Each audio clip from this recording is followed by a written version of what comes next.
ದೇವರ ಪ್ರತಿಷ್ಠೆ ಬಂದು ಶ್ರೀರಾಮನು ಮಾಡಿರುವಂತಹ ಶ್ರೀರಾಮರು ವನವಾಸಕ್ಕೆ ಬಂದಾಗ ಸೀತಾದೇವಿ ನನಗೆ ನೀರು ಬೇಕು ಅಂತ ಶ್ರೀರಾಮಚಂದ್ರನ ಕೇಳಿದ್ದಾರೆ.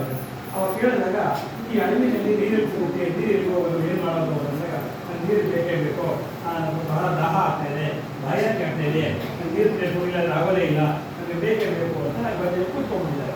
ಅವಾಗ ಶ್ರೀರಾಮಚಂದ್ರನು ಏನು ಮಾಡೋದು, ಅಡವಿನಲ್ಲಿ ನೀರು ಹೋಗೋಣ, ಏನಿದೆ ಇದರಲ್ಲಿ ಬರೀ ಫಾರೆಸ್ಟ್ ಅಲ್ವಾ ಇದೆಲ್ಲ, ಏನು ಮಾಡೋದು ಅಂತ ಒಂದು ಶ್ರೀರಾಮಚಂದ್ರನು ಬಂಡೆಗೆ ಬಾಣ ಹೊಡೆದವರು. ಬಂಡೆಗೆ ಅವರು ಬಾಣ ಹೊಡೆದ್ರು, ಬಂಡೆ ಅಲ್ಲಿ ಸೀಳ್ಬಿಟ್ಟು ಅಲ್ಲಿ ನೀರು ಉದ್ಭವವಾಯಿತು. ನೀರು ಯಾವಾಗ ಉದ್ಭವವಾಯಿತೋ ಎಲ್ಲರೂ ನೀರು ಕುಡಿದಿದ್ದಾರೆ. ನಾವು ನೀರು ಕುಡಿದ್ವಿ, ನಾವು ಬಂದಿರುವಂಥ ಸ್ಥಳ ಏನೋ ಒಂದು ಪ್ರಸಿದ್ಧಿ ಆಗಬೇಕು, ನಾವು ಬಂದಿದ್ದಕ್ಕೆ ನಮ್ಮದೇ ಒಂದು ಏನೋ ಚರಿತ್ರೆ ಇರಬೇಕು ನಾವು ಬಂದೋಗಿದ್ದಕ್ಕೆ ಅಂತ ಹೇಳಿದಾಗ ಇನ್ನೂ ಏನು ಮಾಡಬೇಕು ಅಂತ ಕೇಳಿದ್ದಾರೆ. ಇನ್ನೂ 2 ಬಾಣ ಹೊಡಿಬೇಕು ನೀವು, ರಾಮ ಸೀತೆ ಲಕ್ಷ್ಮಣ ಅಂದ್ಬಿಟ್ಟು 3 ಕಲ್ಯಾಣಿಗಳಾಗಬೇಕು, 3 ಮನೆಗಳಾಗಬೇಕು, ಈ ಎಲ್ಲ ಕಾಲದಲ್ಲೂ ನೀರಿರಬೇಕು. ಇಲ್ಲಿ ಈ ಬೆಟ್ಟದ ಮೇಲೆ ಕುಂಟಗಳಲ್ಲಿ ನೀರಿದೆ ಅಂದರೆ ಒಂದು ವಿಶೇಷ ಅನಿಸ್ಬೇಕು. ಎಂತೆಂಥ ಬೋರ್ಗಳು ಒಂದು 10 ವರ್ಷ 20 ವರ್ಷ ಇರುತ್ತೆ, ಖಾಲಿ ಆಗೇ ಆಗ್ತದೆ.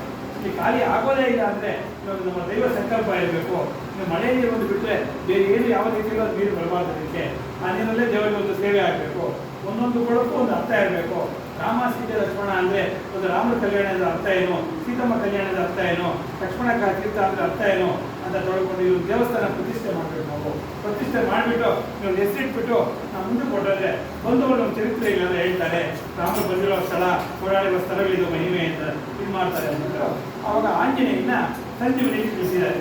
ಹೋಗಿ ಲಿಂಗ ತಗೊಂಡೋಗಿ ತಗೊಂಡೋಗೋ ಆಂಜನೇಯ ತಗೊಂಡು ಪ್ರತಿಷ್ಠೆ ಮಾಡಿಬಿಟ್ಟು ಮುಂದಿನ ಒಂದು ತವಾಕ್ ಹೋಗೋಣ ನಾವು.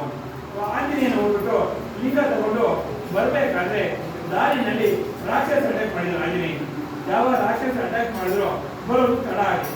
ಇದು ಶ್ರೀರಾಮರು ಕಾಯ್ಕೊಂಡಿದ್ದಾರೆ.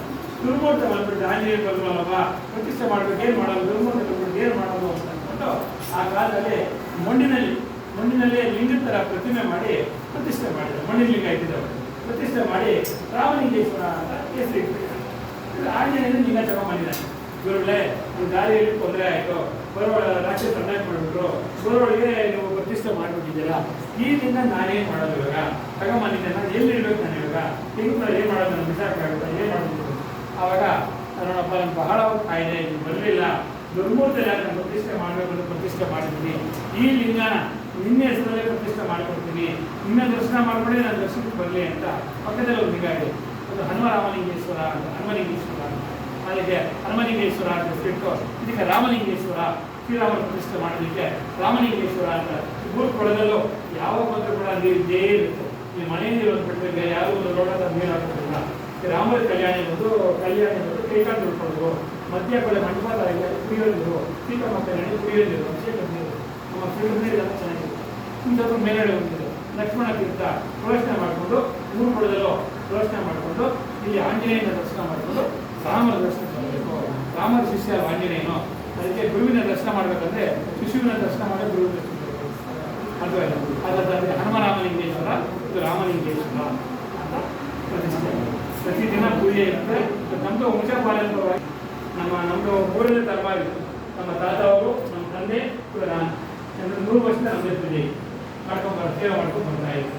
ಅದು ಗುಜರಾತ್ ದೇವಸ್ಥಾನ, ಅದು ಡೆವಲಪ್ಮೆಂಟ್ ಇಲ್ಲ, ನಾವು ಅಭಿವೃದ್ಧಿ ಮಾಡ್ತಾ ಇದ್ದೀವಿ.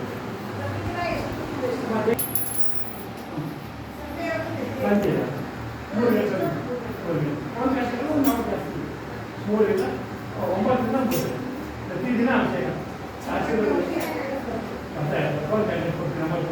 ಪೂಜೆ ಮಾಡ್ತಾರಲ್ಲ, ಸಾಕ್ಷರ ಪೂಜೆ ಮಾಡಿದ್ವಿ. ಇವೆಲ್ಲ ಸಾಧ್ಯ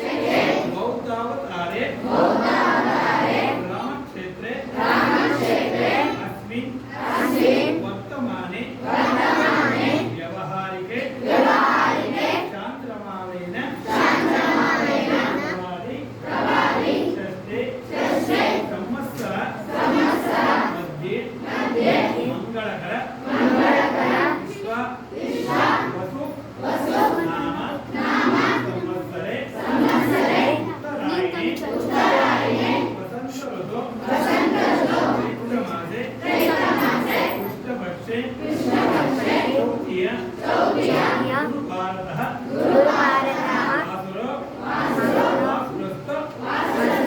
ಅಸ್ಯ ಶುಭನಕ್ಷತ್ರ ಶುಭಯೋಗ ಶುಭಕರಣ ಏವಂ ಗುಣ ವಿಶೇಷಣ ವಿಶಿಷ್ಟಾಯಾಂ ಅಸ್ಯ ಶುಭಾದಿತೋ ದೇವದೇವತಾ ಸಾರ್ವಭೌಮಸ್ಯ ಅಖಿಲಾಂಡಕೋಟಿ ಬ್ರಹ್ಮಾಂಡ ನಾಯಕ ಗಿರಿಜಾಂಬ ಶ್ರೀ ಪಾರ್ವತಿ ದೇವಿ ಸಮೇತ ಶ್ರೀ ರಾಮಲಿಂಗೇಶ್ವರ ಸ್ವಾಮಿ ಫಲ ಪಂಚಾಮೃತ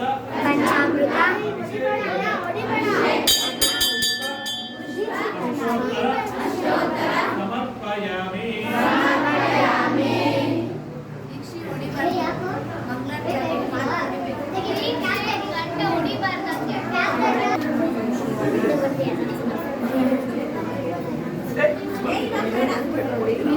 ನಮಸ್ಕಾರ ಮಾಡಿ ಕೈ ತೊಳೆದ್ರೆ ಅವಾಗೆ ನಮಸ್ಕಾರ ಮಾಡ್ತೀನಿ.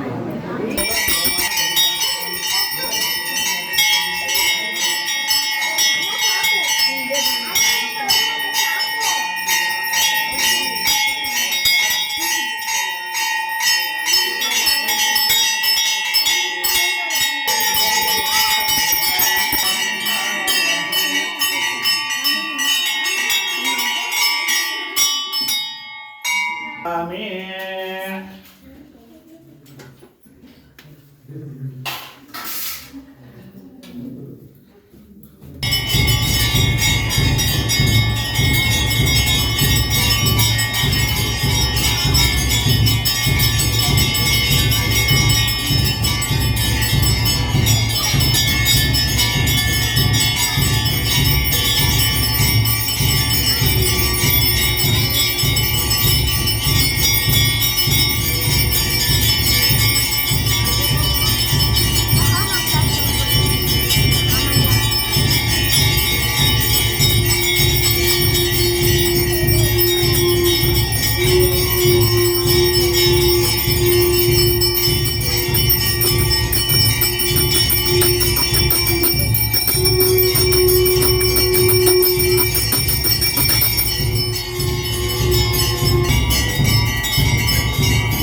Govindo